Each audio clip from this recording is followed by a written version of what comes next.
ये कहानी बौद्ध भिक्षुओं के एक दल की है जिसे Buddhist Monks walk for piece नाम दिया गया है। एक ऐसी मौन पद यात्रा जहां कुछ बौद्ध भिक्षु बिना नारे, बिना हथियार और बिना किसी राजनीतिक पहचान के केवल पैदल चलकर दुनिया को शांति का संदेश दे रहे हैं। इसकी जड़ें गौतम बुद्ध के उस शाश्वत उपदेश में हैं कि वैर से वैर शांत नहीं होता, अवैर से ही वैर शांत होता है। और इसी विचार को शब्दों में नहीं बल्कि कदमों में ढालते हुए ये भिक्षु जब अलग अलग देशों से गुजरे तो कहीं लोगों ने फूल बिछाए, कहीं मौन प्रार्थनाओं के साथ सिर झुकाकर स्वागत किया गया, कहीं बच्चों ने रास्ते में पानी और भोजन दिया। कई स्थानों पर स्थानीय समुदायों ने उन्हें शांति दूत कहकर सम्मानित किया। इसी यात्रा के दौरान भारत के कलकत्ता की गलियों से आया एक लावारिस डॉग जो बिना बुलाए उनके साथ चल पड़ा।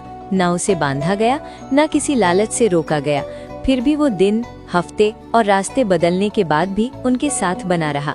कई देशों की सीमाएं पार होने के बाद भी उनके साथ बना रहा। न उसने धम्म पढ़ा, न ध्यान सीखा, फिर भी उसने हिंसा नहीं चुनी, उसने साथ चलना चुना। वो बीमार भी पड़ा, ट्रक एक्सीडेंट में घायल भी हुआ, लेकिन वापस उठ खड़ा हुआ और शांति यात्रा में बिना थके, बिना रुके भिक्षु संघ के साथ चल रहा है। डॉग का नाम रखा गया अलोका और आगे चलकर यही इंडियन डॉग पीस डॉग के नाम से इस यात्रा का जीवित प्रतीक बन गया। इस दृश्य ने कई विदेशी लेखकों और यात्रियों को इतना प्रभावित किया कि किसी ने भिक्षुओं और उस डॉग पर कविताएं लिखी, किसी ने उनके साथ चलती शांति पर गीत गाए, तो किसी ने इसे चलती हुई करुणा कहा।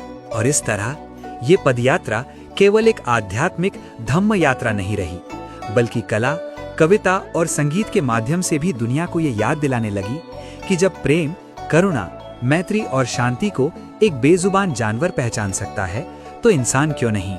क्योंकि शांति बाहर नहीं, हमारे भीतर से शुरू होती है।